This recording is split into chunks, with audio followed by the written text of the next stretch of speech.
to have something like that follow me along all the way through my college and have it associated with my friends and my family and everything that I've done is what it kind of means to me. I've seen it create opportunity for a ton of different guys, and the opportunities it's created for me to see success and to learn. It really teaches you hard work, dedication. You know, it's something that I want to keep with me.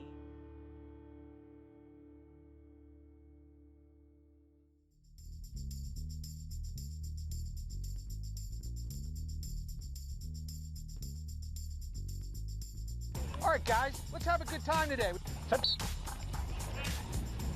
Possession! When my priorities started to change and lacrosse couldn't be as big a part of my life as it had been, I found that officiating was a way for me to stay involved with the game, but it provided a lot of flexibility in me setting my own schedule, but I could still be around the game. It's another step and it's another segue to still staying involved and also having that balance, because, you know, it's hard having that work-life balance. And where officiating, I can do that on the weekend, I can do that after my work. And it's still giving me that, I guess, camaraderie as well. That's certainly what I miss. I literally thought I was just going to be officiating for 1 year. That was my goal. Referee for 1 year and then get into coaching and stay involved in the game that way.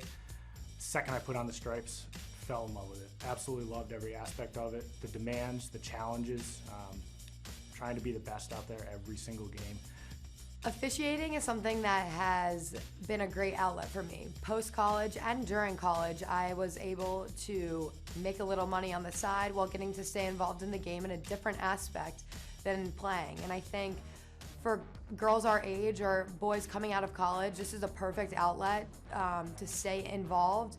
Officiating definitely translates to all aspects of my life. I've met great guys that I'm able to kind of emulate, and you gain a lot of information from those guys. And also the in-game stuff, you know, problem solving, being confident, communicating through a kind of stressful time are all things that you can translate to your daily life. Being able to say, okay, well, I can take the opportunities and the lessons that I've learned on the lacrosse field, and I'm not scared of anything, and I'm not afraid to voice my own opinions, and really kind of stand up for myself in a way that's non-confrontational but still very authoritative, I think is a huge advantage as an official. I think officiating has taught me that there's things that are bigger than yourself, and the best part about officiating, when you feel like you've done a good job and other people have said you've done a good job, is you only get involved when you have to. You're there to officiate the game, you're there to enforce the rules, interpret the rules, and the less visible you are. Little disappointment.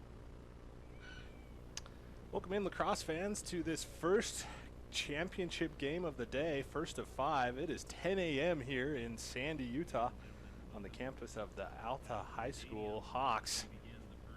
My name is Tim Haslam, joined as always by my co-host Steve Nelson. Steve, how are you? I am doing great, Tim. It is a beautiful day for lacrosse. If you joined us throughout the week, you would have seen we had snow earlier this week, below freezing temperatures, and now it's a balmy, what do we got, probably in the mid-80s, I would guess, right now? Yeah, it's only going to get hotter, and the play is going to be even hotter on the field. This is an interactive broadcast, as you can see on your screen. Give us a shout-out at Tim Haslam or at the Steven Nelson, and we will answer your tweets as the days go on. I'll be honest, Class C fans, you are our least interactive semifinal group, so get at us. We want to hear your questions. We want to know what's on your mind. Doesn't have to be lacrosse related. We prefer lacrosse related. Doesn't have to be though. But our matchup on the field will feature the number 4 Timpview Thunderbirds taking on the number 2 Box Elder Bees. The Box Elder Bees in their white helmets, white sleeveless tops, and purple shorts. The Timpview Thunderbirds coming in with their matte gray helmets, matte gray jerseys, and matte gray shorts. So should be a good matchup, Steve. You know, we saw both of these teams obviously win in the semifinals. Timpview with the overtime win over Highland allowed the Rams to score 7 goals in the fourth quarter and send it to overtime. And Box Elder with the victory over Ridgeline. Or was it Sky Ridge? Ridgeline. The Riverhawks. Sorry, we got two new schools here with similar names. It's hard to keep super track. confusing. And you know, both played pretty well in those semifinal games. Obviously, Timpview, you know, fourth quarter kind of went to sleep, but should be a good matchup here today on the field. Yeah, they both played really similar games. Box Elder jumped out to an early lead on Ridgeline. Looked like they were going to run away with it, and Ridgeline pushed back in the second half, had a really good third quarter. Looked to threaten, you know, got within a few goals, but Box Elder was able to stave them off. Timpview also built a big lead. Looked like they were running away with it, and allowed Highland to come back in the second half. So it might just be a question of who can put two halves together, string all four quarters together, and play a complete game. You know, if you're just joining us for this first broadcast of the day, we are at Alta High School in Sandy, Utah. Beautiful new turf field. I think it's only a year or two old. Alta's been around for probably 45 years, I think I heard someone over saying. So great location for this championship day. 5 games on today. After this one, we'll have the girls Division II game. Then we'll have the girls Division I, boys Class B at 4:30. And the boys Class A at 7 o'clock. So full day of action-packed lacrosse. Steve, who should we watch for on Timpview today? Timpview is led by the Friedman brothers, and boy, these guys can play. They're great shooters from the outside. They also can dodge. They're shifty. They do everything well. They really impressed me in the semifinal just the other day, and they're the two guys to watch. They'll be wearing 25 and 15 respectively. Andrew, 25, has more goals on the season. Thomas, number 15, seems to get his hands free more, though, has more shots on cage. Yeah, so we'll see what the Friedman brothers can do to lead Timpview to a championship. The Thunderbirds won the Division II championship in 2007. They went undefeated that year en route to a Division II championship. Utah's been sort of ever-changing in their playoff structure, Steve, and so this year they're using the past couple years they've been using Lax Power to determine playoff seeding. So at the beginning of the year, everyone is essentially a 0, and everyone has an equal opportunity to get into that Class A championship to fight for the true state championship. A lot of people will argue that with me, but you know, that's what I like about the system. The thing that I don't like is that you know, teams can be in C one year, A one year, B one year. There's sort of no consistency in that realm. Yeah, tough for a team like, say, Timpanogos. I think they were the last seed in Class B last year, possibly Class C last year, and then they have a really good year this year, but make it all the way to Class A and are a low seed there. So an interesting playoff structure for sure. I love this field, Tim. The lacrosse lines are bright red. Sometimes you see fields where they have like a dark blue and a gray, and it's hard to see, but you've got bright yellow lines, bright red lines. It's very easy to determine what lines are which. It is, like we said, it's a newer field as we have our opening face-off, and so they've really emphasized those lines.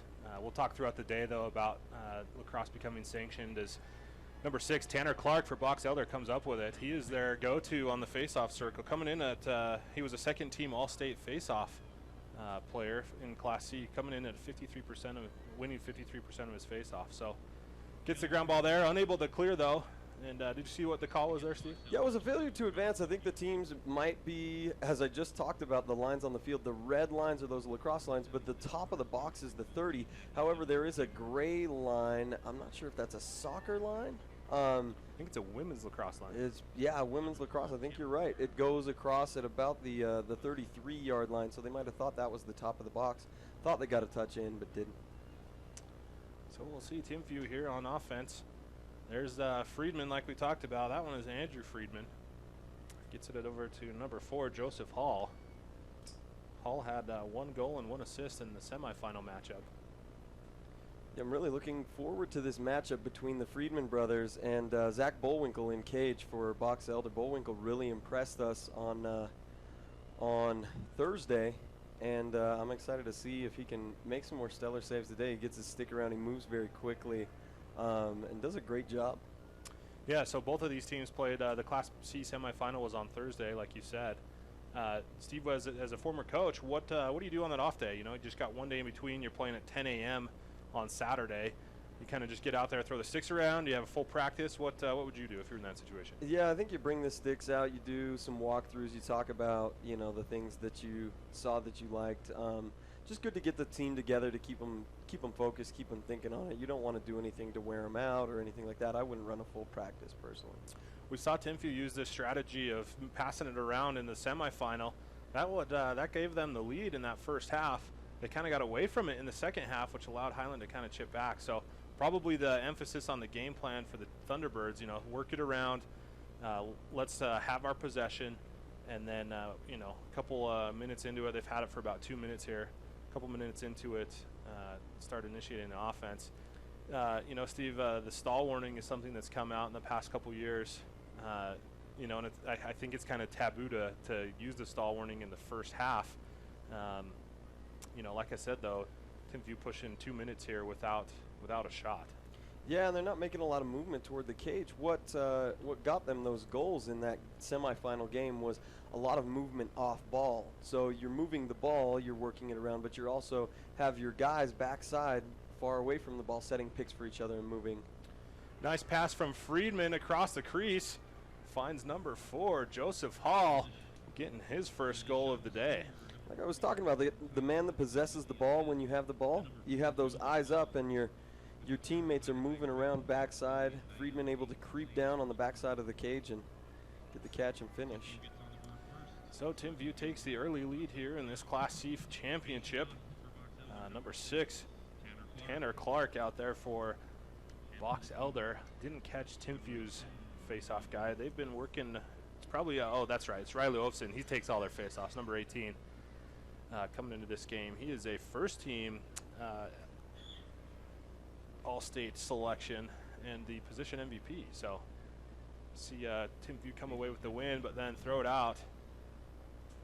So for both teams, possession is going to be key today. We saw Box Elder take the opening face-off and not get it into the box, have that failure to advance, and now Timpview wins the second face-off of the day, but immediately throws it away. Yeah, so typically, you know, winning the face-off means possession, but so far, not so. Might be strategy to lose the face-off if this continues. There's Hote Allen, Box Elder's stud in the midfield. Coming in this game, averaging 2 points per game, was a second-team All-State selection. Another player to watch out for Box Elder is number 8, Scott Shakespeare, coming in this game with 26 goals, 14 assists, averaging 2.35 points per game. First-team All-State selection. So, yeah, Shakespeare impressed us on Thursday. We also just loved his name. We did. We'll get to some general trivia later. We like to reserve that for the second half, kind of that third quarter lull. But as we see Box Elder in their offense, working it around. Good defense by Timpview. Yeah, Timpview, you'll notice they don't pressure out too far. They do a nice job of staying kind of sucked in and let the game come to them. Your man's not a threat from 30, 35 yards out, so they just kind of shadow their guy from the inside. I really like the way they play defense here. And that comes from the coaching staff, Steve. Head coach Mark Stout is Timpview's head coach, longtime. You know, he's considered one of the founding fathers of lacrosse in Utah, especially in Utah County, where Timpview hails from. Good shot there by number 13 for Box Elder. That's Chase Young. Great stop though for Timpview. Looked like the defense got their stick on his hands and took a little mustard off that shot, making it easy for the goalie to make the save. Timpview on the clear, looks cross crease again. Another deflection by a nice defensive stick work, and Timpview is going to settle and look to get their offense moving again. I mentioned Mark Stout, Steve, used to back in the late 90s, used to sell STX heads out of the trunk of his car. Would just pick a game to go to that night, open up the trunk and sell heads, you know, during halftime and at the end of the games. Then that led to him starting the lacrosse store in Utah County in Pleasant Grove called Storm Lacrosse, which is still around today. So, yeah, I got stuck behind their trailer coming up today. Good. It's gone through a couple different owners. You know, all lacrosse minds though. Currently, Mark Miller and Alta alumni Garrett Cottle. Yeah, fun fact: I coached Mark Miller in high school. Okay. And then I was a teammate with him in college. There you go. He's a solid human being, obviously a huge lacrosse fan. And it's good to see local lacrosse stores stick around. You know, you kind of get that one-to-one connection with that. With that said, down the street from us today is Tribal West Lacrosse, who has been around, I believe they're in their 11th or 12th year, Steve. We've got at least. Yeah, we've got a flag down as Box Elder looks to clear. And that's going to hit the deck. Just draws the whistle. So our first infraction of the day, Steve. Looks like we're going to get a slash on Timpview and an opportunity to see the Box Elder man up unit. Yeah, that really hurts if you're Timpview. We've seen a couple different things from the Thunderbirds. They like to try to push in transition. We saw them lose the one on the face-off, and then we also saw on that last one they had the pass deflected, but then they'll slow it down and try to find their shot. Didn't get the backup on their last shot, though, and then that leads to this penalty, that slash on a hard ride, trying to get the ball back. The idea here, as Tim always likes to tell you, get that ball moving quick, get the defense moving, because the ball can move more quickly than the defenders, and you can find that open man for the shot. Nice little individual effort there by number 9, Jackson Ernest. Ball is down, and Shakespeare is going to come up with it. Yeah, you want to get that defense moving, Steve, or maybe overload a side where you create an uneven matchup because you have that extra guy. Huge shot by 21. Isaac Hotalon goes a little bit high, and they wisely back it up there, Steve. Yeah, the defense, they play in a, you'll notice they're in a box formation with one guy in the middle, so you basically have 2 guys on any side, the top, the side, the other side, or the bottom. If you run 3 guys along that side, you can draw a guy to the edge of his zone, pass it back to the next guy, and just keep doing the same thing. Another shot by Hotalon. Looks like it hit a defender, who then just hockeys it to the goalie. That shot came from pretty far out. Box Elder, I think the coaches might talk to him about the man-up unit during the next break. Yeah, I'd like to see that defense moving a little more, making them a little more uncomfortable and opening up an easy shot for Box Elder. So see if the coaches will make an adjustment. Box Elder coached by Juan Guyton, as we see a shot off the tough ride, gobbled up by Bullwinkle. Bullwinkle does a great job of reading that early bouncer. Kind of the same critique I had on the last one. That shot came from way outside. There was plenty of room to work. Friedman with the tough ride, able to get the pass off to Young, who gets the shot off, and we're going to have another flag down. Looks like a little extracurricular late hit or cross-check on Box Elder. So we get a chance to see the Timpview man-up unit. So we'll see if they can work the ball around a little quicker, and they can really get the defense rotating, or just get them out, pull them out of their zones, and get them out of position. We want to thank you for joining us early morning lacrosse action here in Sandy, Utah. I'm still in my pajamas. You can't see us up here. I got a face for radio, but I can assure you that is not true. He is in his summer outfit, though, sporting the shorts and short sleeve shirt, as it is toasty out there today. Box Elder with a man down clear, and we'll see if Timpview wisely pressures. Looks like they're not going to. I'm impressed with the Bees here, Tim. It's hard to clear it when you're man down. You'll usually see one of 2 strategies. Give it to a short stick on your own, GLE, and have him run it all the way down, or just toss it into a corner, because everybody can be covered, including your keeper. So they did a great job of finding an open man, getting a guy free, and then moving the ball. Timpview finally applies the double team, which leads directly to a turnover, and they're going to look to clear. They are still, looks like the penalty has been released, as we are 6 on 6. So Box Elder able to kill that penalty. Yeah, it needs to be mentioned, both defenses playing really well. I mean, there are a few dropped passes and things like that, but we've seen sticks in the passing lanes. We've seen takeaway checks.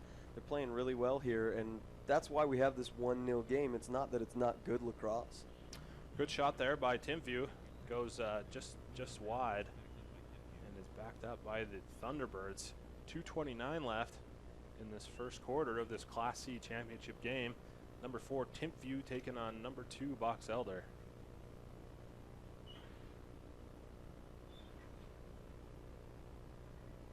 This is an interactive broadcast. We'll be here all day, folks. So if you have questions for us, feel free to tweet at us. Twitter handle is @TimHaslam, TimHaslam, and Steve's is the Steven Nelson, TheSteven @ELSON. There was an N in there somewhere, I'm sure. There's 2 N's back to back. And probably an E as well. Although not at the end, it's an O. It's an O, O-N, yeah. Son of Nell, Nell's son. Anyway, Timpview, like we said, what led to their success was a lot of off-ball movement. We haven't seen a lot of that today. They've worked the ball around well and maintained possession, but you see a lot of one-on-one, a lot of ISO dodges and things. You'd like to see assisted goals throughout the day. As a coach, as a player, and it's really what's going to create that offense. You keep moving the ball, but also moving your feet instead of standing around watching your teammates pass the ball around. Yeah, give credit to the Box Elder defense, playing pretty well, pretty stout. They've got, it always helps when you've got a great goalie behind you. You tend to gain a little confidence, maybe play a little bit above your skill level, and that's what Bullwinkle brings for Box Elder. Yeah, the Bees doing a nice job just playing fundamental ball, sending the guy where they want him, keeping their body in position, turning their heads around and not losing track of their guy when he doesn't have the ball. So it's going to be tough for Timpview to score on a one-on-one dodge or things like that when the Bees are playing so fundamentally sound. They're going to need to set some picks, do some things to try to mix it up. Good off-ball movement there by Timpview. Unable to kind of collect that pass. Good stick check, too, and Timpview, though, able to get it back. 35 seconds left. Great stick again by the defense. Getting in the passing lane, could have saved a goal. You had one of the Box Elder defenders fell down, and his man ran right to the crease, which is exactly what you should do. But his teammate helped him out by getting that stick in the passing lane, knocking down that pass. Time is dwindling here in this quarter. About 10 seconds left. Friedman's going to take it. We've got a flag down, 2 flags down, as the players exchange words. And you love to see that. The Box Elder players, they recognize that one of their teammates has gotten into a situation where he's a little emotional, and they go over and they grab him. They take they make sure that he doesn't do anything that's going to hurt the team and allow him to cool down just a little bit. So the near side ref flew a flag, and then that far side ref flew a flag. Maybe they saw the same thing. Maybe it's 2 different penalties. Well, as they confer near the top of the box, we're going to see what they come up with here. Well, this is a rough time to have a penalty with just 6 seconds left in the quarter. It means that likely the offense will just hang on to the ball and start with possession for the second quarter and start man up. Going to have a 1-minute man up opportunity for Box Elder. Looks like this is if I read it correctly, this is a non-releasable penalty as well. It is. So, as Steve, as the quarter ends here, if you have the ball and a man up opportunity, when the clock expires, you just you get possession heading into the next quarter. So likely what Box Elder will do here. And they'll just run out the clock. That's a smart thing. Any uneven situation, if you have possession, it carries over. So smart play by the Bees. So that's the end of the first quarter. Timpview 1, Box Elder 0. As we come back from the break, Box Elder will start with the ball and man up. Join us when we come back.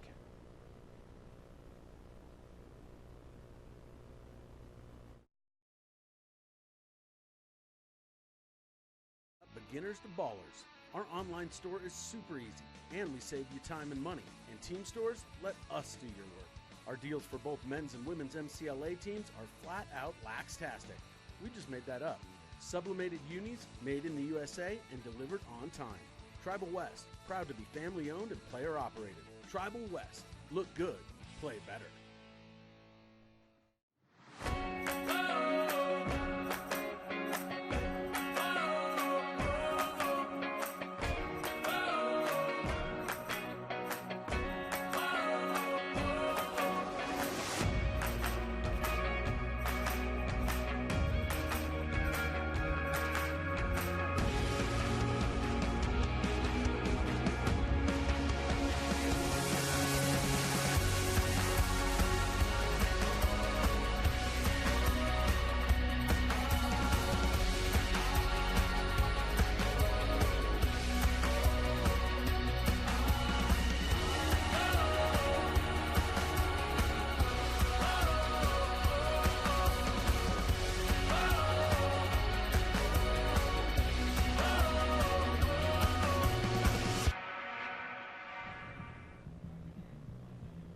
And we're back, Lacrosse fans, heading into the second quarter of this Class C championship game between the Box Elder Bees and the Timpview Thunderbirds.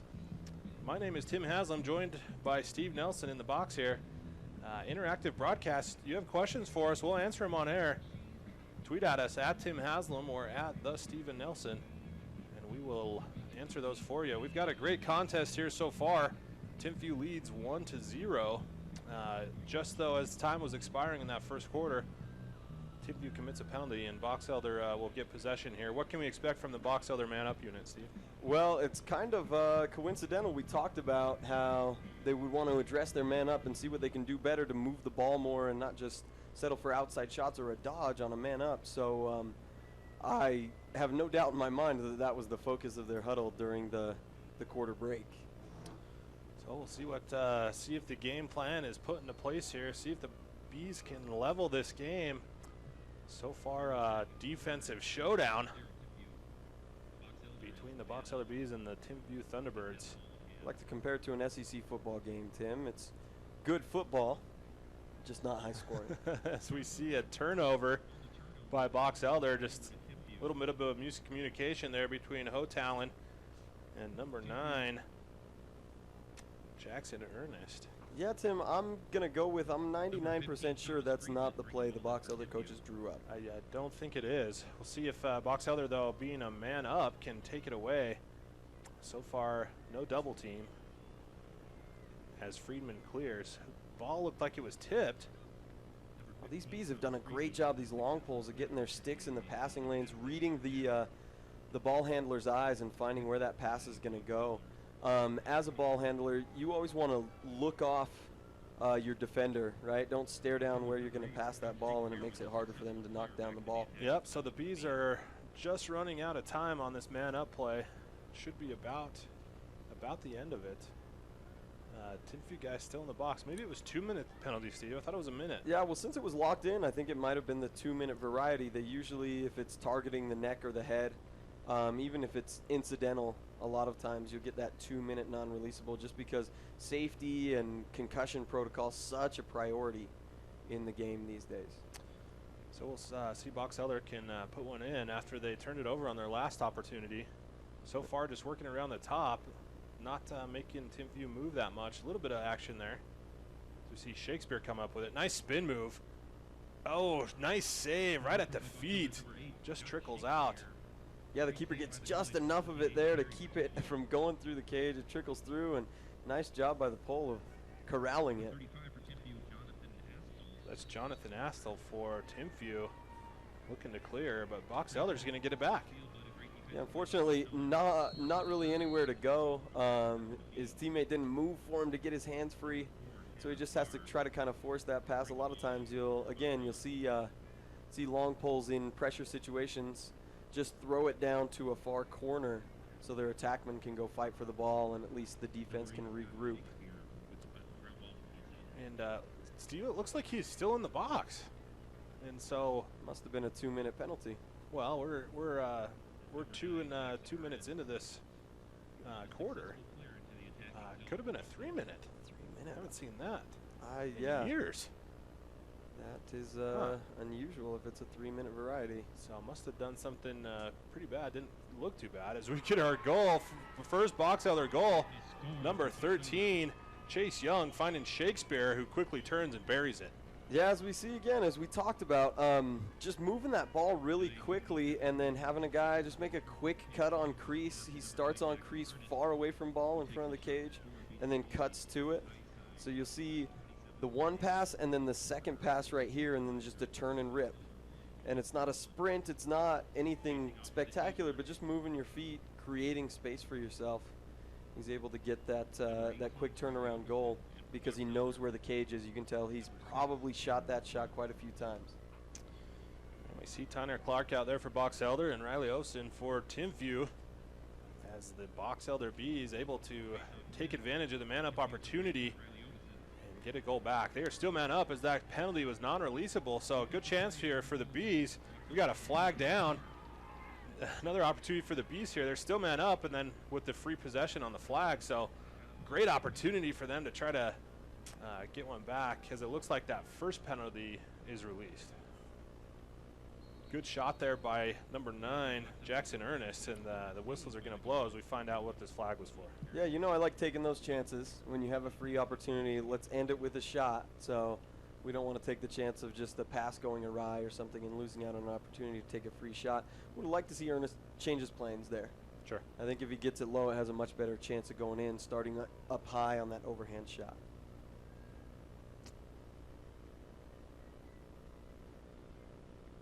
Legal body check on Timpview. That one's going to be locked in as well. So again, Box Elder with a great opportunity to extend this, or take their first lead of the game on this man-up opportunity. We've seen a lot of penalties, a fair share of penalties in these semifinals, Steve, but no one really taking advantage of some of these non-releasable ones we found. Yeah, Box Elder seems to be the first. We had a game the other day where we had several of the locked-in variety. I believe on Timpview as well, if I'm not mistaken. So something that they'll want to clean up, because the only goal they've given up so far today has been on that man-up opportunity for the Bees. So, and Steve, I talked to a Timpview fan after the Highland game, and we noticed that that's how they let Highland back into that game. Was they spent most of the fourth quarter man down. If you recall, there was a time they were 2 men down as well. So that's right. Yeah, something they'll need to clean up if they're going to want to win a championship. As Box Elder with the tough ride, and going to see if they can get a shot off here. Probably about a minute 30 seconds left in this penalty. We'll see if Box Elder. Oh, good ball movement there. That's the shot they wanted. That's number 13, Chance Young. And Timpview with the second straight backup, Steve. So yeah, good hustle by the keeper there to get back there and back up that shot. Again, we'll see if they can clear it here. It's always tough to clear on a man down. And another flag on the field. This one's going to go against Box Elder. As the last two, Steve, have kind of been a little late, a little high. And I think that's what they got here. So, yeah, definitely not something you want to let slide. If there's a trend for high hits or late hits, the officials obviously trying to corral that and just get it taken care of early so players know to control their sticks a little more. So we'll see both teams at 5-on-5 here. 5-on-5 usually favors the offense. The less men you have out there, the less defenders you have out there, the less guys there are to slide or to clog up the middle. If you can imagine just a one-on-one, obviously usually favors the offense. So the less men on the field, the better.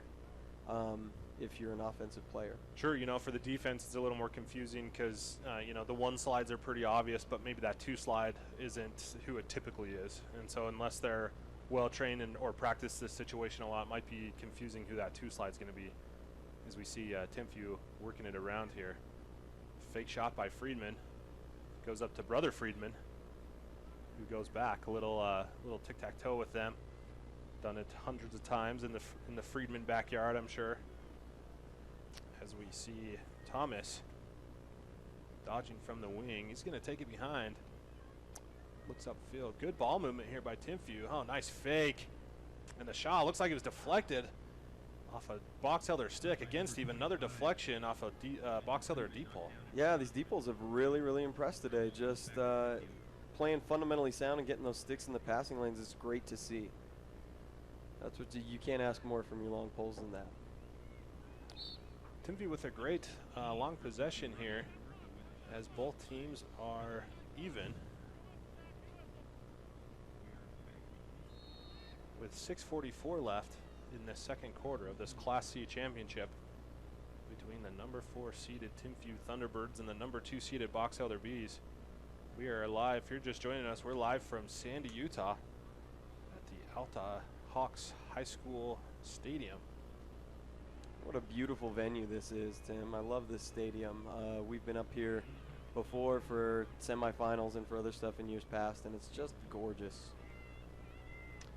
One of my favorite games I ever saw here, Steve, was University of Utah taking on Chapman. Probably 08 or 09. Not sure why they played here, but it was an awesome game. Because it's a nice venue, Tim.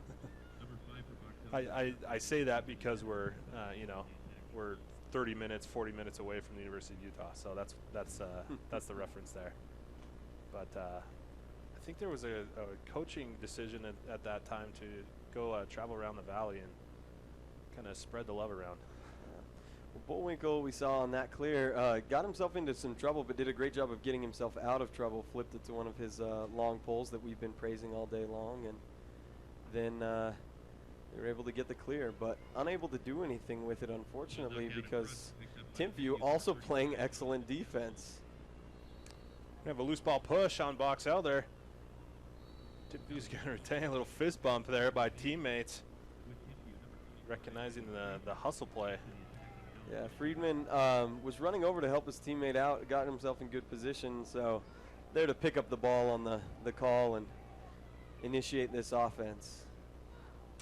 Score is tied at 1, 5 minutes left in the second quarter. Low scoring affair so far in this one.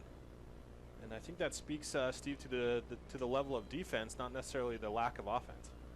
Yeah, the teams are fundamentally sound. They're passing and catching well. They're working the ball around well, so it's not like there's some issue on offense. Just the defense is not losing track of their guy, keeping their feet in front of them, not going for stick fakes, instead watching hips, watching belly buttons, and staying with them. Great play there by Box Elder, but going to get called for a loose ball push when the ball was down, and Timpview will retain.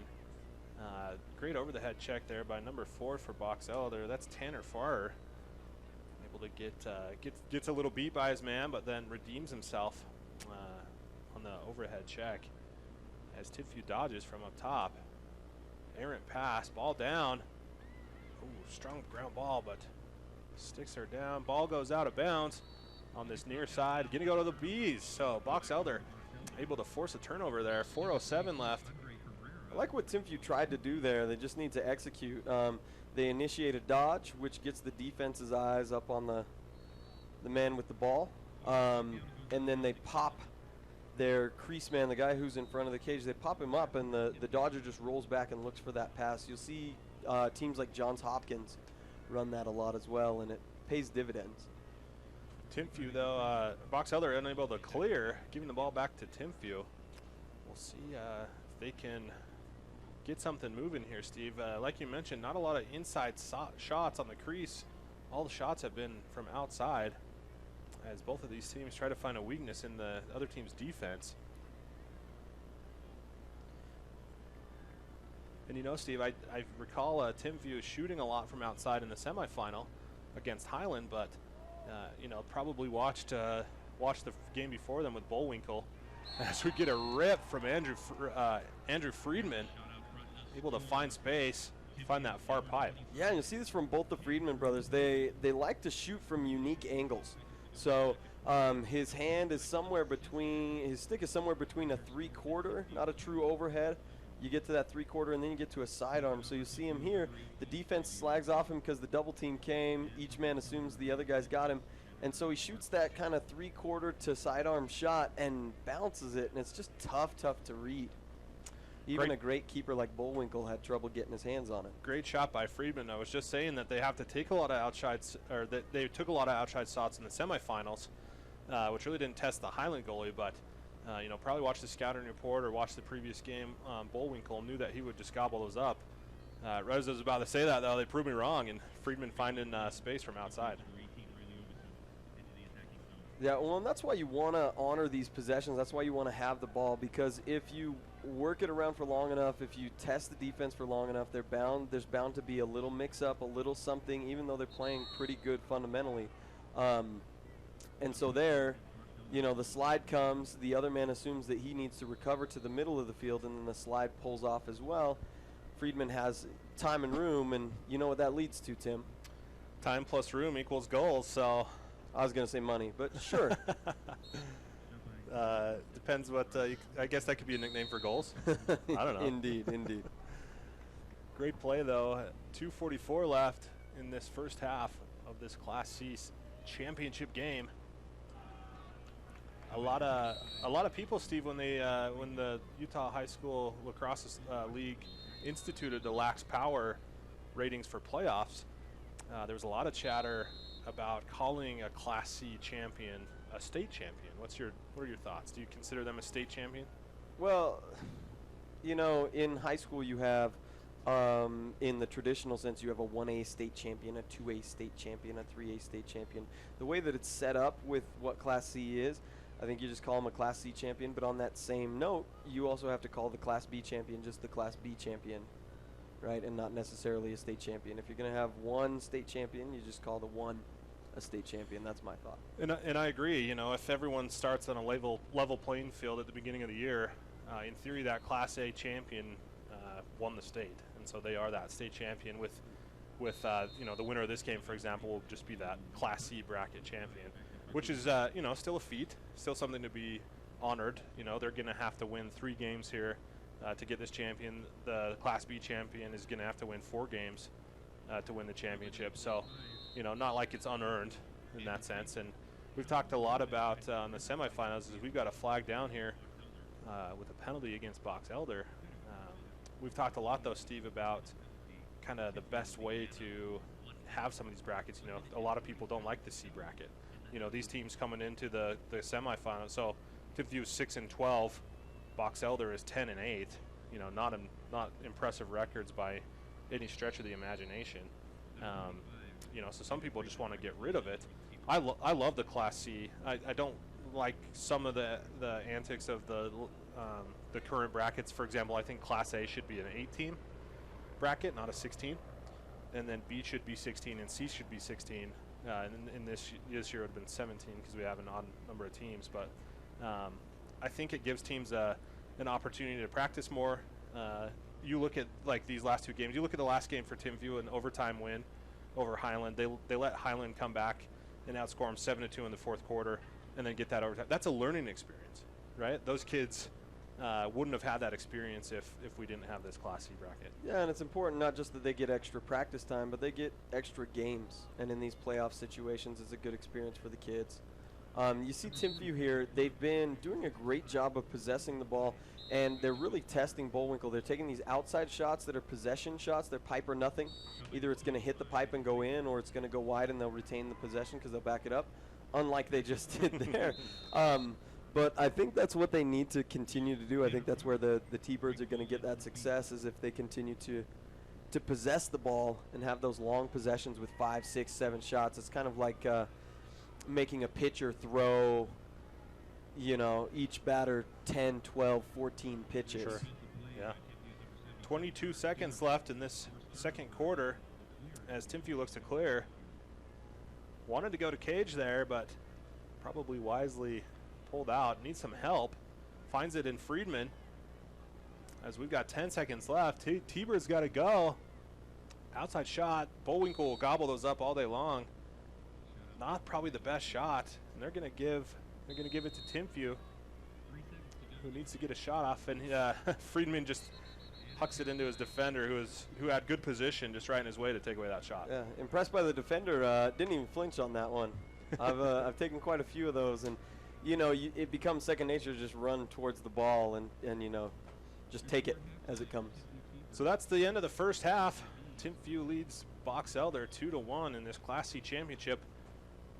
Please feel free to tweet at us any of your questions at Tim Haslam, TIMHASLAM, or at the Steven Nelson, and we'll answer those when we come back from this halftime break.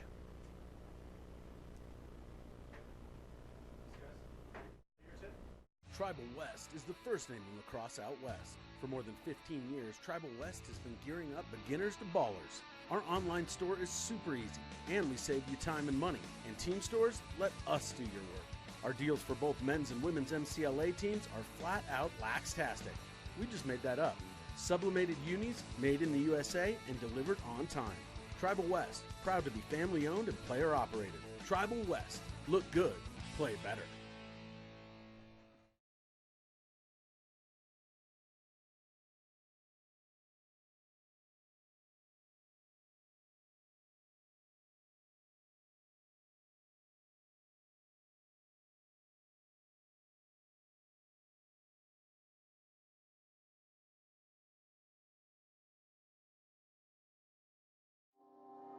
as long as I can remember, lacrosse was probably the most important thing in my life. To have something like that follow me along all the way through my college and have it associated with my friends and my family and everything that I've done is what it kind of means to me. I've seen it create opportunity for a ton of different guys, and the opportunities it's created for me to see success and to learn. It really teaches you hard work, dedication. You know, it's something that I want to keep with me.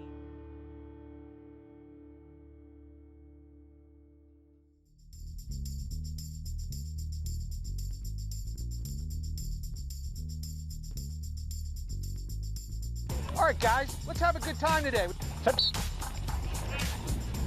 Possession! When my priorities started to change and lacrosse couldn't be as big a part of my life as it had been, I found that officiating was a way for me to stay involved with the game, but it provided a lot of flexibility in me setting my own schedule, but I could still be around the game. It's another step and it's another segue to still staying involved and also having that balance, because, you know, it's hard having that work-life balance. And where officiating, I can do that on the weekend, I can do that after my work. And it's still giving me that, I guess, camaraderie as well. That's certainly what I miss. I literally thought I was just going to be officiating for 1 year. That was my goal. Referee for 1 year and then get into coaching and stay involved in the game that way. Second I put on the stripes, fell in love with it. Absolutely loved every aspect of it. The demands, the challenges, trying to be the best out there every single game. Officiating is something that has been a great outlet for me. Post-college and during college, I was able to make a little money on the side while getting to stay involved in the game in a different aspect than playing. And I think for girls our age or boys coming out of college, this is a perfect outlet to stay involved. Officiating definitely translates to all aspects of my life. I've met great guys that I'm able to kind of emulate, and you gain a lot of information from those guys. And also the in-game stuff, you know, problem solving, being confident, communicating through a kind of stressful time are all things that you can translate to your daily life. Being able to say, okay, well, I can take the opportunities and the lessons that I've learned on the lacrosse field, and I'm not scared of anything, and I'm not afraid to voice my own opinions, and really kind of stand up for myself in a way that's non-confrontational but still very authoritative, I think is a huge advantage as an official. I think officiating has taught me that there's things that are bigger than yourself. And the best part about officiating, when you feel like you've done a good job and other people have said you've done a good job, is you only get involved when you have to. You're there to officiate the game, you're there to enforce the rules, interpret the rules, and the less visible you are, the better. You know, even if we're not instructing the players, what we do and say out on the field is helping those players to develop and become better. You really get to keep that connection with the sport. You get to make connections with the players, with the coaches, and with the fans. It makes it a lot of fun being able to be in the game and still be a part of the game by being an official. Thanks, buddy. Good job. Being like one of these first few younger officials, I think that we can definitely start a trend, and I think if there's anything I can say or maybe just one little thing that can help more people get involved, I feel like I can definitely make an impact that way. You feel the intensity of the game, you're a part of the game, and that gives you a chance to still, even though you're not playing, be a part of something special. I think, you know, when you go through this and you start getting bigger playoff games and you're starting to do things, you're part of something. So one of my favorite officiating moments was after a game and a parent approached us and just congratulated us on doing a great job and that they really appreciate our time. So that's always a positive thing when, regardless of win or lose, you have parents that can say, whether my child won or lost, we feel like you refereed a fair game. Big games, the roar of the crowd, the anticipation, getting ready in the locker room, getting my things together at home, kind of thinking about what's going on. The feeling, there's a feeling there that I really enjoyed as a player, knowing a big game was coming. And officiating has done that for me again. I think our players have such a love and passion for the game, and so once they graduate, for them to be able to move on and give back as an official, help to grow the game, help to influence young people, I think that's a wonderful thing for them to do as they go into their adult life. As our sport grows, there is a lack of officials out there, and it just gives players at all levels more of an opportunity to play, and to play in an environment that is officiated by players that have played the game allows for those young players to play at their best. The speed of our game has increased tremendously, and so I think it's really important that our officials hold themselves to that same level. And having younger officials come into the game, people who have played at that fast pace and can make decisions at that fast pace and be physically fit, will help our game continue to grow and continue to rise up.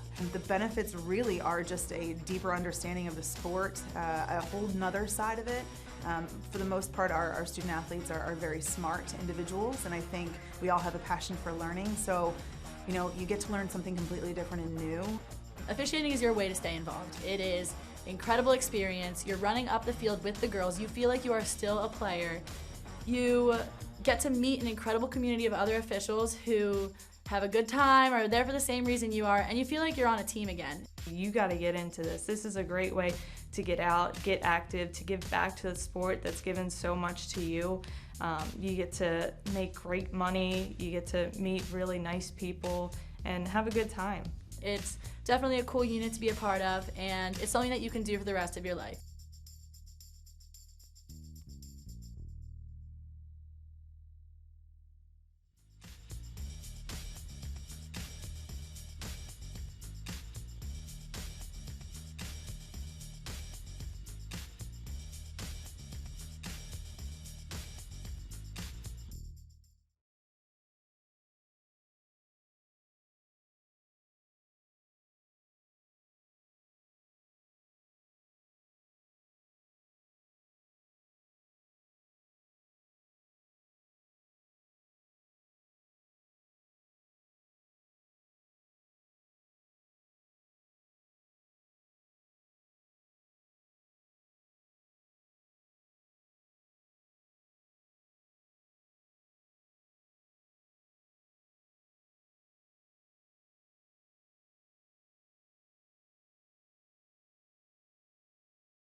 Welcome back, Lacrosse fans, for this second half of the Class C Championship between the Timpview Thunderbirds and the Box Elder Bees. I'm Steve Nelson, joined as always, of course, by my good buddy Tim Haslam. Tim, what are you anticipating for the second half? I expect Timpview to come out with a little more fire. You know, they lost the second half of their semifinal game despite winning the game, and so hopefully that was an emphasis with the coaching staff, Mark Stout, Evan Klinger, really pounding in these guys. Look, we've got 24 minutes left of your season. What do you want it to end like? What do you want it to be like? And so hopefully Timpview can come out on fire. For Box Elder, down 2-1. I think that they've got to come out with that same fire, Steve. Probably the same conversation. Look, guys, you've got 2 quarters left to prove, to win this championship. Is it the cream of the crops, the Class A? No, but hey, it's still a championship. It's still a good time to improve your skills, learn a little bit more about the game of lacrosse, and ultimately have another day. Yeah, I think you're right, Tim. Both of these teams played very similar semifinals where the offenses started very quickly, and today it's been the opposite. You see Box Elder there right off the bat try to run a play, moving off ball, and maybe honoring a possession a little more than they have in the first half already. So we'll see if these offenses can't pick it up a little bit and find their shots. Steve, too, something to watch for is to see if either of these teams get tired. They played just on Thursday night. Timpview going into overtime in that late game. So, they're about 30 minutes away from Juan Diego, where the semifinals were. Probably getting home 10:30 that night. Having yesterday to go to school, recover, and then, Steve, they had to be here 8:45, 9 this morning in order to get ready for this 10 o'clock face-off. So, yeah, tough to be the team that plays Thursday and then have to play the first game of the day today for sure. Yeah, it's sort of tricky. Might be something to look at moving forward. As we were talking off air about the playoff structure and all that, in my opinion, still needs to be tweaked before it's perfect, but it is what it is at this point. Steve, we haven't talked about it in this broadcast, but high school lacrosse becoming a sanctioned sport in the 2019 and 2020 season. The UHSAA making that decision just a few weeks ago. So, great cut off ball. Good look at a shot, just went wide. So Box Elder coming out of the break, a little bit more fire. Looks like they're taking a little bit more chances, Steve. In that first half, they were real content to just kind of throw it around, not have a ton of off-ball movement as that shot goes wide, and Timpview backing up. Steve, Timpview's backed up 3 or 4 shots here in this game, which is sort of rare to see. Yeah, their poles and their goalie do a great job of recognizing when there's that shot. If it's going wide, they get their feet moving towards that end line, towards the spot where the ball's going to go out. Nice job by Timpview. To speak what you were saying about, we have 2 balls on the field, excuse me. To speak to Box Elder playing more with urgency and moving more, I think they realized that this is the best team that we're going to see in these Class C playoffs, is in this championship game. They came in maybe thinking they could do the same things they did in the semifinal game in the first round, and realizing that we've got to do a lot more to get points on the board here. So let's draw some stuff up. Let's make sure we're running stuff more and being more active. Good play by Timpview. Bullwinkle way out of the cage, as I believe that was it's hard for us to see some of these Thomas numbers. Friedman, I believe. Is that 15? Yeah, Thomas Friedman able to get his first goal of the game. Yeah, and you see here just the other Friedman, Andrew, he dodges, he draws the slide, and then he moves it to where the slide came from, to his brother. And Bullwinkle, just tough for him to come all the way across his line. He was maybe too far out of the cage, anticipating having to slide himself. Just can't get back there in time to make a save. Nice play by the Thunderbirds. Gives them the 3-1 lead. 9:02 left in this third quarter. Lax fans, don't forget to tweet at us. Let us know what's going on. Let us know what you're having for breakfast right now. Get at us about anything lacrosse related or not. Could be brunch time for a lot of fans, especially if you're joining us on the East Coast. These games are being broadcast on Utah Lacrosse News, UtahLax.org, and LaxAllStars. We thank our partners at LaxAllStars for carrying all of the games today. Jeff Brunel and crew up there in Boise, Idaho, willing to pick up these games as they continue in their mission to grow the game. So Box Elder with an excellent opportunity here. Again, we see one team win the face-off and then lose the ball immediately. There was a ward on that one, so the Bees get the ball. We'll see if this more energized offense doesn't pay off for them here. And there you go, Steve, right as we were talking, number 8, Scott Shakespeare finding Hayden Zito right on the crease. Yeah, it looks like both teams kind of talked about the same thing, or at least are doing the same thing, which is we need to beat our man and draw a slide. We need to get this defense moving. So you watch, he beats his man, draws the slide from down low, and that leaves his man open on the doorstep, and that's just too easy. Yeah, and exciting, Steve, to see some of these halftime adjustments coming to fruition, as both offenses were very stagnant in that first half. So far, 2 goals though in the first 4 minutes of the second half, as Timpview still leads 3-2. But hopefully, Steve, maybe these offenses have become less timid, realize what's at stake, and have decided to get a little more aggressive. Sometimes it takes that first goal that you scored or the first assist that you get to really get that mojo flowing. So we'll see if it doesn't keep up in this second half. Timpview coming away with the face-off. He's going to try to take it to the goal. That's number 10. I believe that's Ty Sorensen.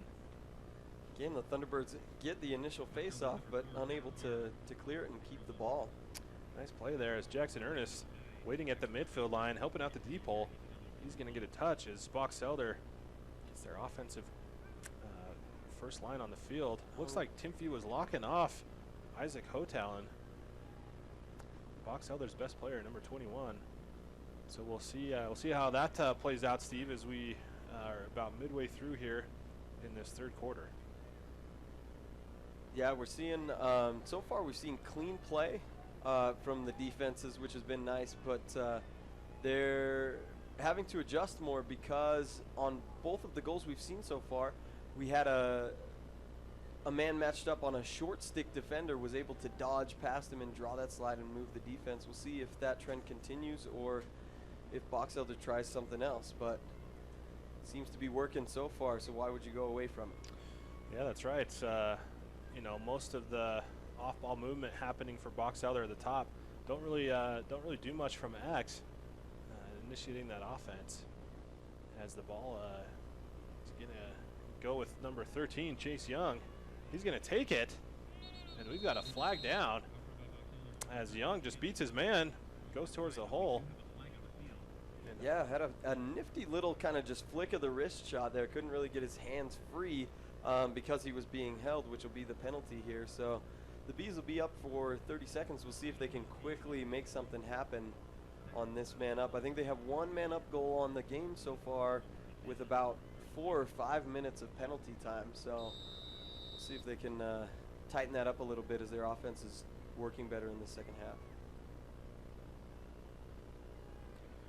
They immediately initiate their man-up play, which leads to a great shot by Shakespeare from Hotalon. And Steve, it just happened with that off-ball movement.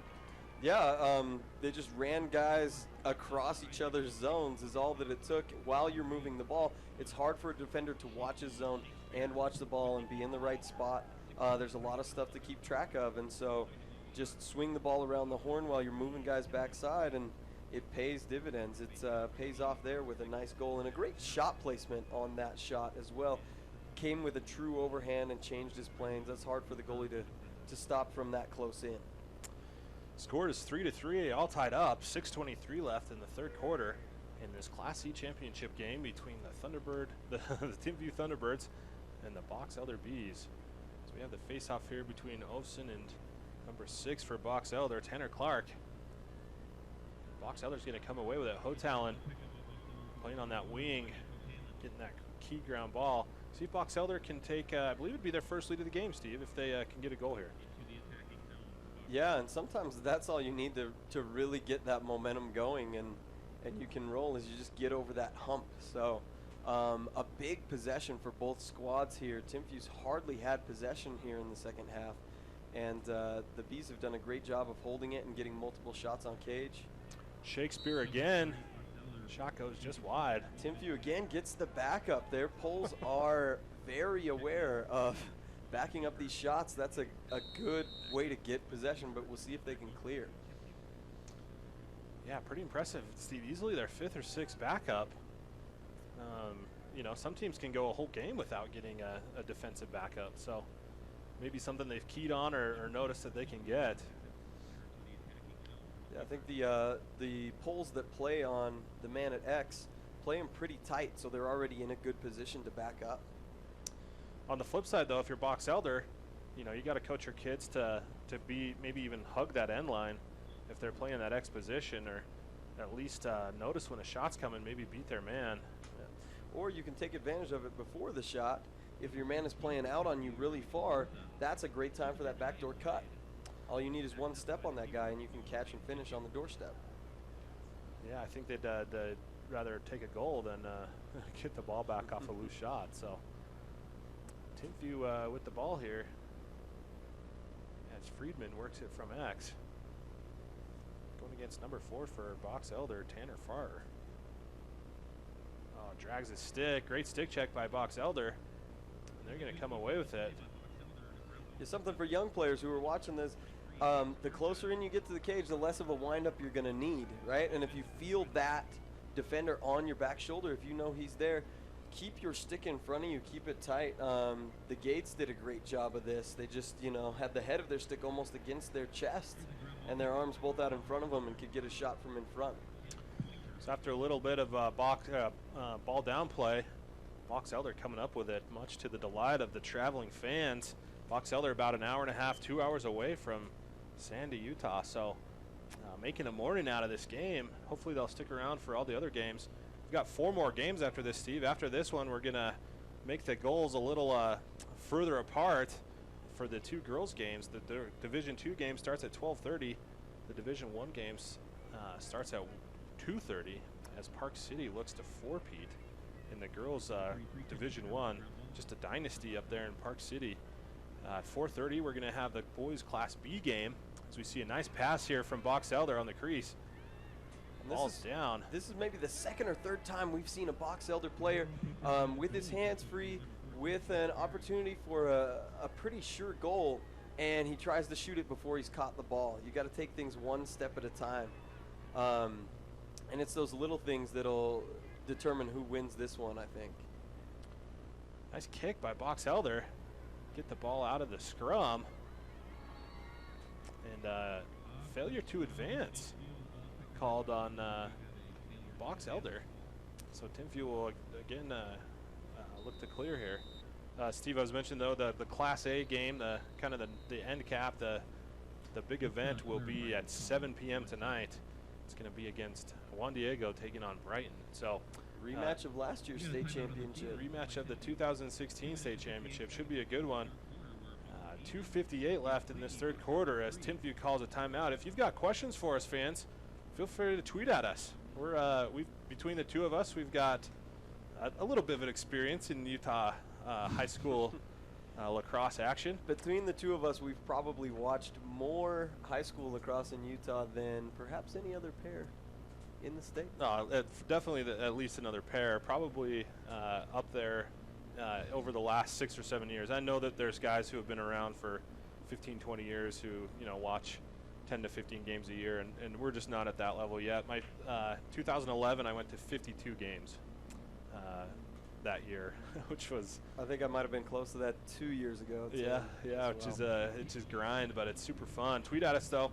Twitter handles are at Tim Haslam and at the Steven Nelson. Love to take your tweets, read them on air. You'll see our Twitter handles there on your screen. Give us a shout out. Let us know your thoughts. Let us know where you're viewing from. If you're still eating breakfast, let us know what you're having. What'd you have for breakfast today, Steve? I didn't have breakfast. I got up, I spent some time with my kids. Those of you who've been listening in all week know that I work quite a bit, so I enjoyed a bit of a morning with my kids. And, I'm kind of a big fat guy, so I skipped breakfast, which I know they say is the most important meal of the day, but, there's so much good food going to be here, food trucks and all kinds of things that I'm going to get plenty of calories in. I went with some honey bunches of oats for breakfast this morning. Good to know. Picked up a Cliff Bar for lunch here, and hopefully, like you said, hit one of those food trucks for dinner. Cup Bob is in the house, which is one of my personal favorite food truck in Utah. So yeah, we've already got the Cup Bob and the Waffle Up in here. Something I like seeing from Timpview, they've had trouble clearing the ball in the second half. Like you talked about, the Bees have stepped up their intensity on the ride. And so what Timpview has done now is they just bring a shorty down and get it to a short stick who can handle the ball well and who's tough, and have him run it all the way down, which is getting them possessions. Whether those possessions will pay off is yet to be seen. Great defense by Box Elder. Number 40, Caden Miller, able to take away the ball. Yeah, the Box Elder pole's just relentless there on Friedman. They know that the Friedmans are the star players for Timpview, so they really, really don't let up on them. Oh, and just as one deep hole gets a takeaway, Timpview answers. Ball still down. Box Elder able to keep it, but they weren't able to get a touch in the box, and they're going to get a failure to advance. So great defensive matchup we've got going here. She gets double teamed, and Box Elder gets it back. Score is tied 3-3. It's just under 2 minutes left in this third quarter. Thank you for joining us in this boys Class C championship between the Timpview Thunderbirds and the Box Elder Bees. We start to see a little bit of physicality. Refs are going to say, refs are going to take their own timeout as it looks like a player is down. And he's going to get up, and I think we'll resume play as the refs talk about it. Looks like from the refs motioning, it might be an alternating possession situation. Too many men on the field. Illegal procedure. I'm not positive. Somebody will end up with the ball and we'll play. This has been a great game so far. Really tight matchup. But we've talked about this before. The way that Utah does the playoff brackets and everything, it always gives you really competitive championship games. You get really well matched up teams. So it's been fun so far. Last year's game went to Class C championship game, went to overtime. And a bit of trivia for our listeners out there, included a team in purple. Tweet in and tell us who that is. Yep, the first person to tweet in who the team in purple was at last year's Class C championship will get a prize. Kind of a rare color. Shouldn't be too hard to figure out. There's not that many teams in Utah that rock the purple. There's only 2 that I know of. One of them's out there.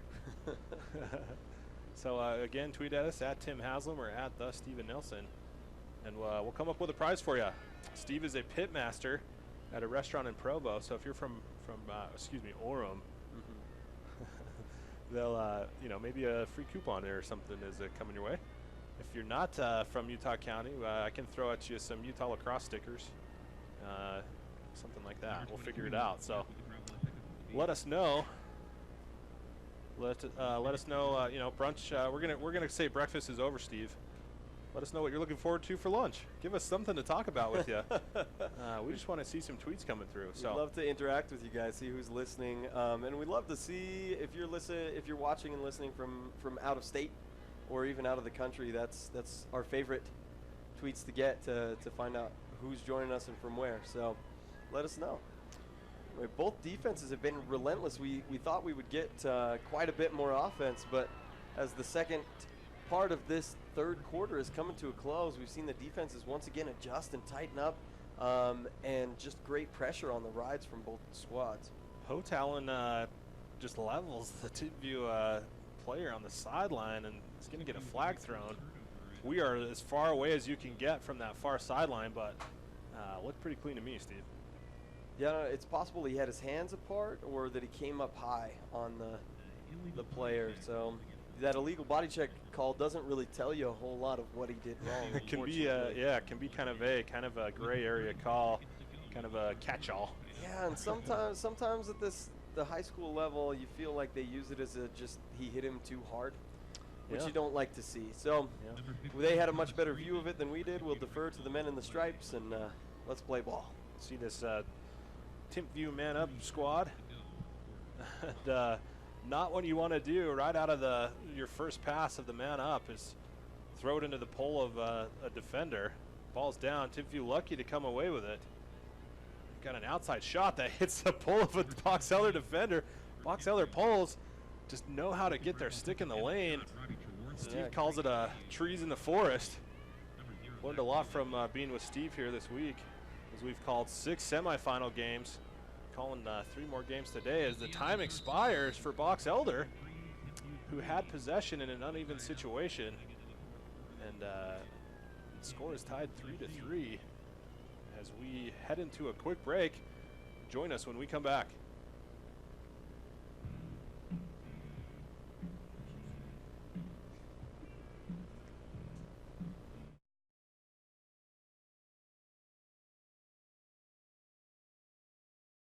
Tribal West is the first name in lacrosse out west. For more than 15 years, Tribal West has been gearing up beginners to ballers. Our online store is super easy, and we save you time and money. And team stores, let us do your work. Our deals for both men's and women's MCLA teams are flat out lax-tastic.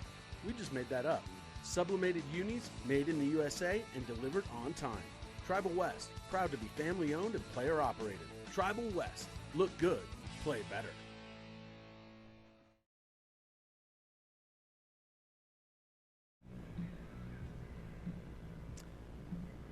All right, fans, we are back.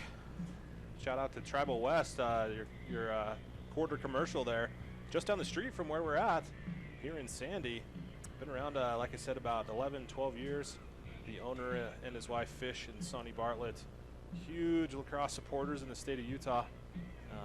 Love to help out where they can. Feel free to tweet us your questions. My Twitter handle is @TimHaslam. Steve's is the Steve Nelson. Not looking for followers, really just looking to interact, get some good commentary going. Yeah, we're both terrible Twitter follows. You don't want to follow us, but send us a question, send us a comment if you're tuning in today. Two tweets, Steve, right as we say that. Scotty Taysom, who I believe you called, it was a different Scotty that you called a game with, a Utah game.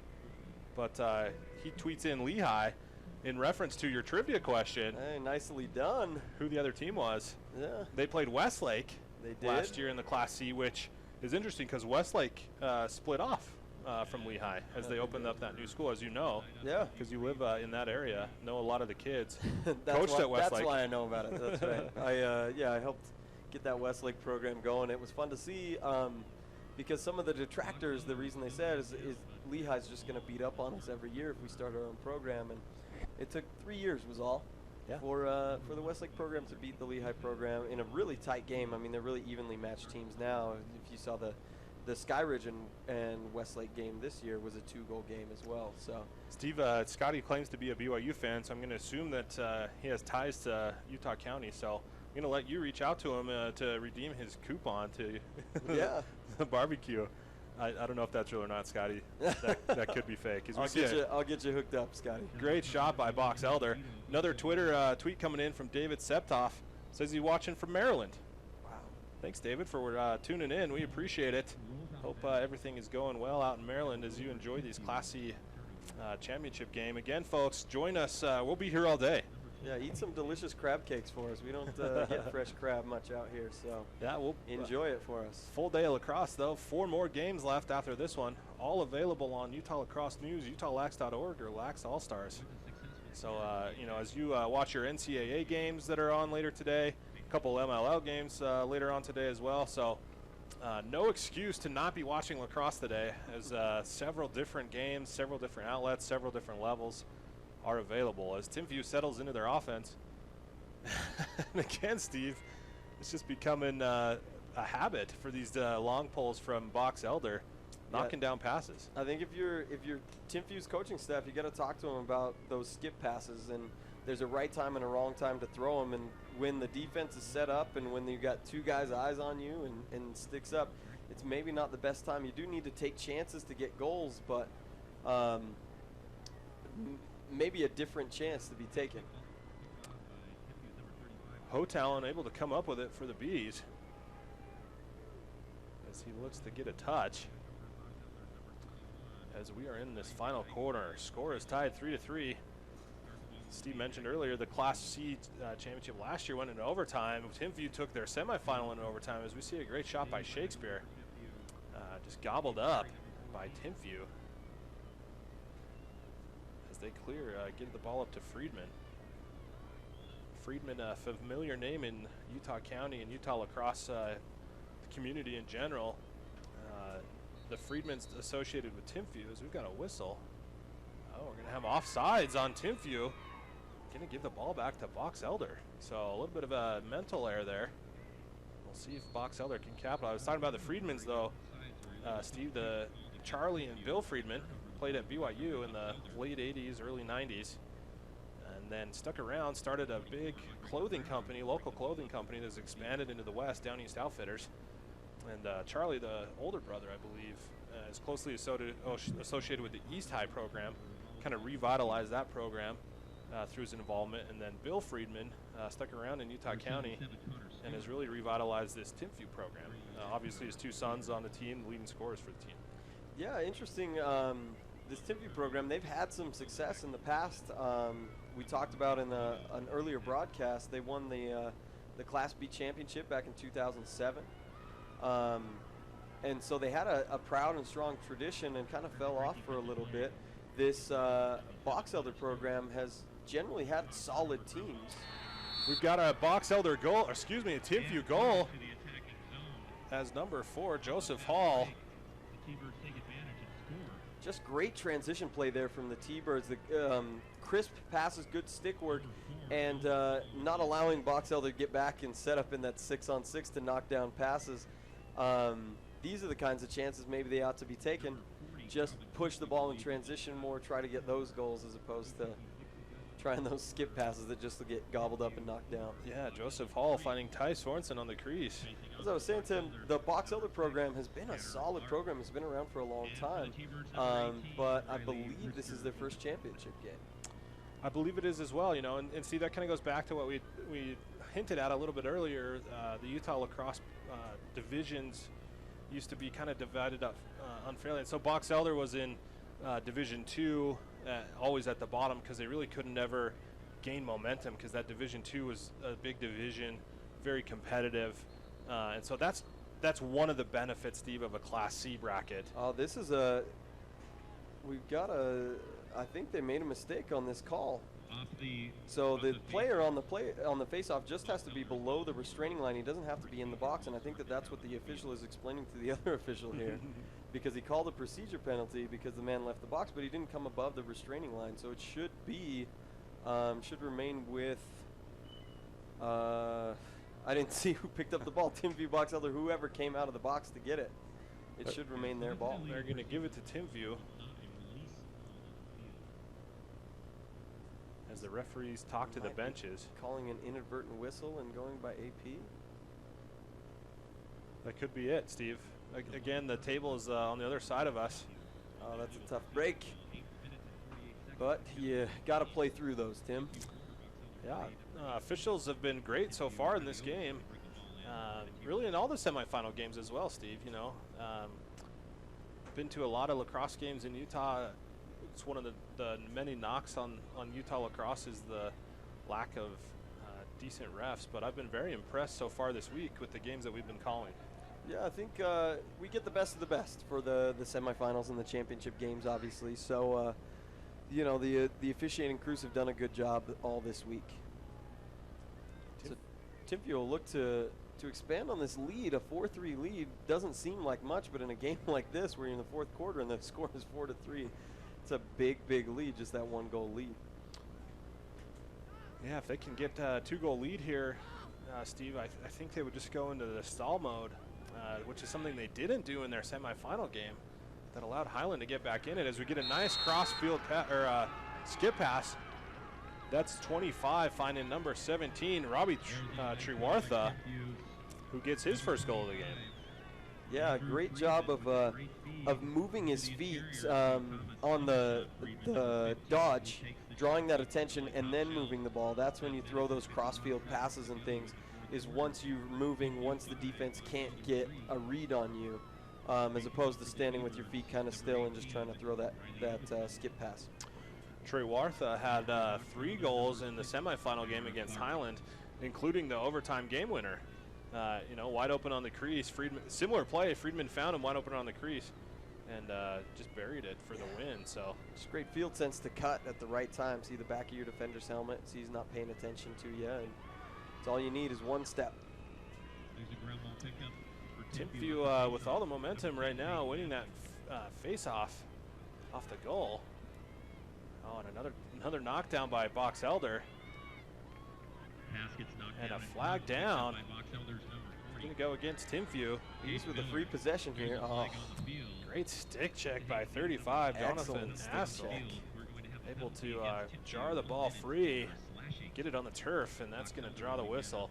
Steve, in the college level, you know, it's a play on until possession changes on a play like that. Do you favor that, or do you favor once the ball hits the turf regardless, play is dead? No, I do. I favor the way that the college rules play it out, because a flag being down shouldn't be a disadvantage to me. you know, as the offended team, I should be able to run my offense. I should be able to, you know, not catch a pass and still be able to play as long as it doesn't interrupt play. High school rules often follow college rules, so we'll see if that changes in the future. As we get a shot here by Box Elder, Shakespeare unchallenged on that wing, decides to just rip it. Great shot, just a little off target. Yeah, had it changed his planes, had the velocity on it, just couldn't get it on cage. Box Elder still man up. Hotalon with the same shot. Like they've noticed a weakness on that wing. I'd like to see him tick it back up to Shakespeare, who his man has dropped just so far down after he passes the ball that he could really step down, and he's at a good angle to see a lot of the cage there.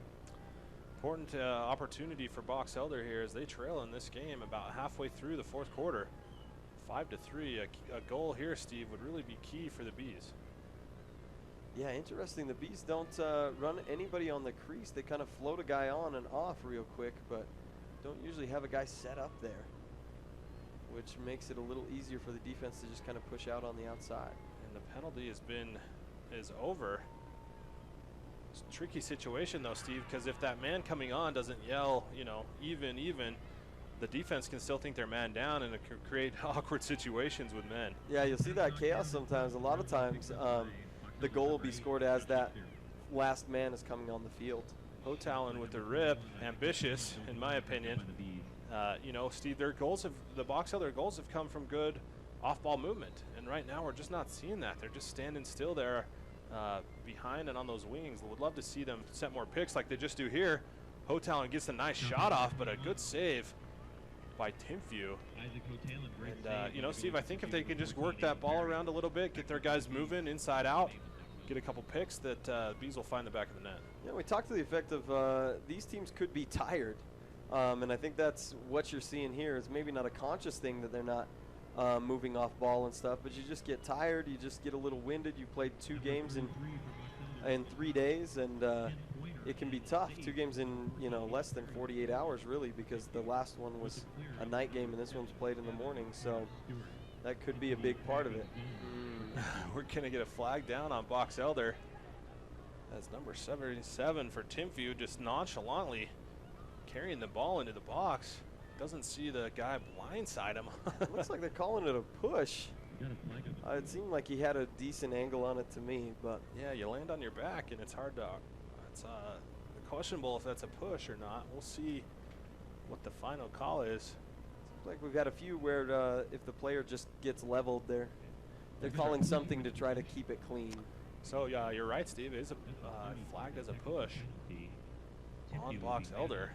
Timpview on the man-up opportunity for 30 seconds. 5:27. These Bees are starting to run out of time in this one. It's a tough situation to be man down, but at least it's only the 30-second variety. You've got to get that ball back and make something happen. Bullwinkle with the great save. Friedman tries to go kind of mid to low in the 5-hole, and Bullwinkle right on top of it, but throws it away. There's a great play by the team of number 10, Peyton Matson with the front. Ball is still down. We're going to get a failure to advance, I believe was the call. Got an offside call. Like an offsides, perhaps? Offsides, yeah. That's what the PA announcer is saying. You're right, Steve, though. Box Elder running out of time pretty quickly. So you need to again, get that off-ball movement going. See if they can't catch Timpview sleeping. I think if I've got a timeout, I might take it here and get on my guys to move off ball like he does there. Nice job by Shea. Sorry, that was Shutton, I believe. Number 9, Jackson Ernest. Ernest, sorry, Ernest, yeah, does a great job of cutting from low, from that low wing spot. He curls up and around, and you see it. He has a nice pick set for him. And that's exactly what we've been saying Box Elder needs to do. Set those off-ball picks, move their feet, and very quickly, they're right back in this thing. But with how low scoring it's been, they're going to have to move to, if they want to, you know, have a chance for this championship. We'll have to check and see if our box is wiretapped down into the Box Elder players' ears, as they heard us talking about what they needed to do and executed it perfectly. Steve, you know, that's been there all game. I don't know why they haven't been running it the whole game, but you know, maybe a question for afterwards is Timpview comes up with the face-off, but then ball goes on the turf, and Box Elder's going to get it. 4:18 left as they trail by 1. Just trying to swing the momentum. Ball goes towards that far sideline. Box Elder able to come up with it. And some good ball movement by Box Elder. Gets the ball with Shakespeare.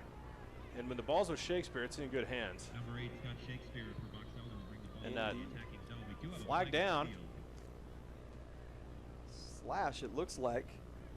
So exactly what you wanted if you're Box Elder. You're going to have a man-up opportunity. You've still got plenty of time left in the game, and you're only down a goal. Timpview's going to need to get their heads around and make sure they keep track of these guys coming and going through their zones as they play out this man-down defense, because that's the way the Box Elder has been able to score on them.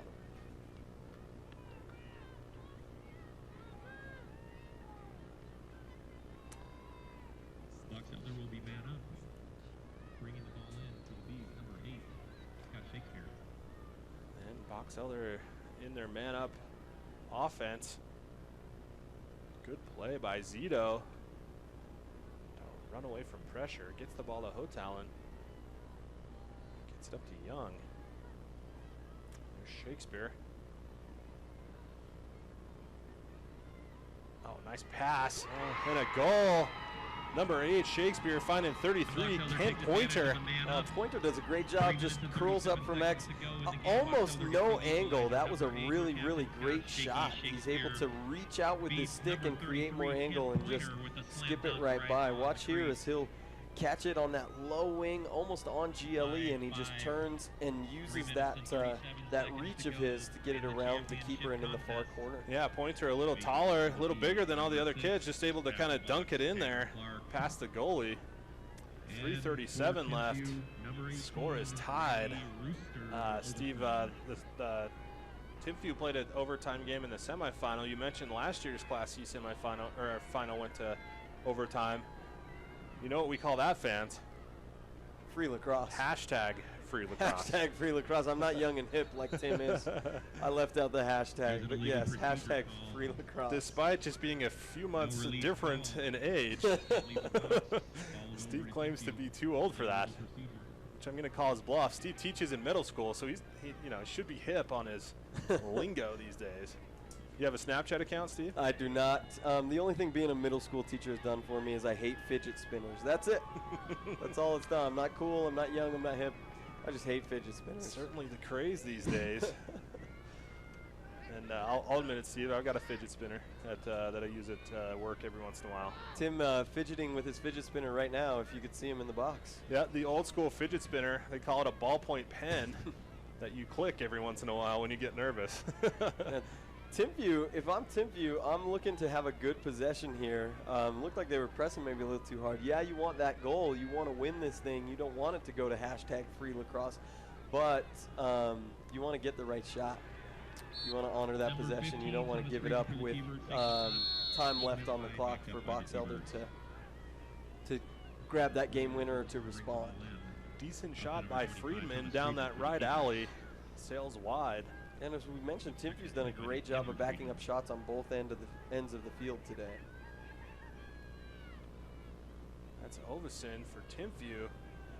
Takes a shot. Flag is down. Riley Ovison takes a shot. So the refs really calling this one tightly. But we do have a flag on the field. We're going to have a trip called, which is fair, I'd say. Yeah, it looked like his stick just came down a little bit on him and you know, eventually caused him to lose his footing. Sometimes officials will be a little generous because the tripping call is a 1 minute. Sometimes they'll call a hold when it seems kind of unintentional, but not so today. And Friedman winds up off the helmet of a Box Elder defender. That'll rattle your brain just a little bit. Yeah, he's feeling it. 46 for Box Elder. And Box Elder comes away with it. We'll see if Box Elder can clear, being man down and clearing. We've talked about it, we've seen it. Even clearing when they're all even has given them some trouble today. So we'll see if they can get this clear. Bullwinkle gets it up to Hotalon, who gets hit and unable to control. Ball is still down. Box Elder needs to get it across to avoid that There we go. Great play up to Shakespeare. Gets it up to Pointer. It's a one-on-one here. Decides better of it as the second defender drops down. They are still man down as well, so an opportunity to kill the penalty if they can hold it. Timpview not pressing out despite having an extra player. And Box Elder just taking their time. And there's the double team, and we're going to have whistles, which are going to be a timeout by Box Elder. Wisely taken there by Juan Guyton. We've got a timeout on the field. 124 left. Score is tied at 5. Steve, 124 isn't an unreasonable amount to just hold it and try to kill the clock and wait for that last shot. Is that what you tell your team, or you tell them just to play their game and get a shot when they can? Well, I think where I called that timeout, Timpview, if they're smart, they'll put two poles down there. They'll double the ball as soon as it starts up. So I've got to draw something up just to keep possession first. And then I'm going to tell whoever gets possession off that to run away from pressure, to kill the rest of the penalty. And then as soon as that penalty's done, let's set up in our offense and let's go. Okay. Set those off-ball picks, move off-ball, do the things that have worked for us so far this game. So we have a player named whose last name is Shakespeare, and I'm an English teacher. You know my favorite Shakespeare puns, because I'm a pun guy. I don't. Let's hear it. So one of them character says, well, it was a toll road. And the other character responds, well, then you should have told me. I love it. Also, Romeo of the famous Romeo and Juliet, he talks about a dream that he had, and his friend Mercutio, who just hates all things romance, basically, says dreamers often lie. And Romeo says, aye, in bed, as they dream things true. That leads into the famous Queen Mab monologue. Anyway. So famous. A couple of tweets coming in. David Septoff tweeted at us earlier. He's in Maryland, but his family is watching from Texas, and says, go Bees. All right. So a Box Elder fan watching in Maryland and Texas. Don't know that I would have predicted that one, but that's okay. 124 left in this ball game. Well, left in regulation. I hear that Maryland does two things. Okay. Crab cakes and football. All right. I guess so. It's an allusion to a film that is quite silly and funny. I don't know that one. That's all right. You'll figure it out someday. I'll agree with the crab cakes. Football, you could argue Baltimore Ravens, but Maryland, the University of Maryland football is something that's lacking on that campus. Luckily, they have a good lacrosse team. So, Box Elder with the nice move. Number 1, Zito finding Shakespeare, who gets his 3rd goal of the game and gives Box Elder the 6-5 lead. So almost everything I said here, Tim, except for Timpview didn't really come out and double and pressure that ball. The penalty expires, and again, we see just the simple off-ball pick. They move the ball. There's a pick set off-ball. The ball handler moves his feet so that he can't get his pass knocked down and finds that cutter off the off-ball pick. Great play. With a minute exactly left to play. A minute left. The fans are on their feet. This key face-off between Ovison and Clark. Steve, I saw Box Elder coach Juan Guyton hugging Clark as he walked out on the field, giving him a pep talk, probably saying, if you win this, the game's over. Ovison, though, up to the challenge, able to get it for Timpview. Got to figure a timeout's coming, Steve? Maybe, maybe not. If Timpview has any left, I haven't kept close track, but I think that would be the way to go, is get that call time. Shot by Friedman. Sails wide. Battle for the backup. Bullwinkle almost had the backup on that one, and it's something Timpview's done well all game. It would have been a little bit ironic for the Bees to get a final possession off of something like that. Like rain on your wedding day. 31 seconds left. It's just bad luck, Tim. Balls not irony. Balls with Friedman. And we've got whistles right as Timpview look to have an advantage. No signal from any ref. Calls timeout. It looks obviously a timeout. Obviously to Timpview because they had the ball. One of those times, it's like icing, calling a timeout before a place kicker kicks it and he nails it. You know, similar play here as Timpview had a guy wide open on the crease, and the timeout was given. 21.3 seconds remaining. Yeah, I Score would is have 6-5. I would have expected either the timeout as soon as they got a touch in the box and establish that possession, or not to call one at all. If you're going to let them play, let them play. If you're going to let them go, if you're going to call a timeout, call it as soon as you can and get it set up. Man, right in the middle of the action, maybe the coach, Stout, was afraid that they were about to lose the ball. Had a guy running into a double, triple team there, so makes that call, but looked like it might have wiped a goal off the board. Yeah, hindsight is 20/20, as they say.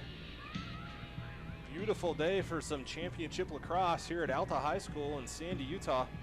Box Elder leading Timpview 6-5. Just barely took their first lead of the game just a few minutes, 39 seconds ago, as they were able to get a man at play. Shakespeare able to get the goal. He's got 3 goals and 3 assists on the day. You assume if Box Elder continues, you know, that means he's been a part of every Box Elder goal. If Box Elder goes on to the win, got to figure that he's going to be our MVP for this game. Yeah, and like we talked about before, just writes wonderful poetry. That iambic pentameter is second to none. I got nothing for that. So we're going to get to the play on the field. Timpview with the ball, 21 seconds left. Yeah, this game far, far from over. 21 seconds is plenty of time to set up a play. And Timpview does have crisp passes, good stick work, and they've got some guys that can shoot, that can let it rip. So we'll see what the coaches have drawn up here for them. Ball starts on the near side with Hall. He's going to work it up. Eventually gets to Sorensen. Gets it behind. Just under 10 seconds. Friedman with the ball, taken away by Box Elder. Number 4, Tanner Farrer, but gives it back to Timpview, and a check saved by number 40, Caden Miller for Box Elder. And the time's going to expire with the Bees taking home a 6-5 win in this Class C championship. Tim, so appropriate that the Box Elder long poles are the ones that cement the win for them. They did a lot of intangible things today that you don't see on the scoreboard, but they come up with the big one. And that's going to do it. Steve, this Class C championship, like you said, you know, bottom of the barrel in terms of the overall picture in the state of Utah, but excellent play, and that's the result of the way the Utah lacrosse brackets work.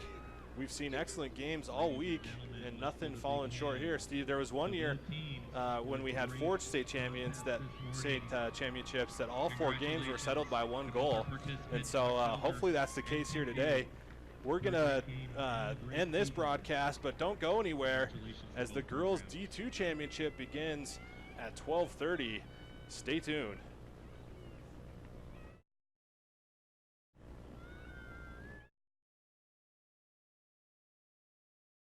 Tribal West is the first name in lacrosse out west. For more than 15 years, Tribal West has been gearing up beginners to ballers. Our online store is super easy, and we save you time and money. And team stores, let us do your work. Our deals for both men's and women's MCLA teams are flat out LaxTastic. We just made that up. Sublimated unis, made in the USA and delivered on time. Tribal West, proud to be family owned and player operated. Tribal West, look good, play better. As long as I can remember, lacrosse was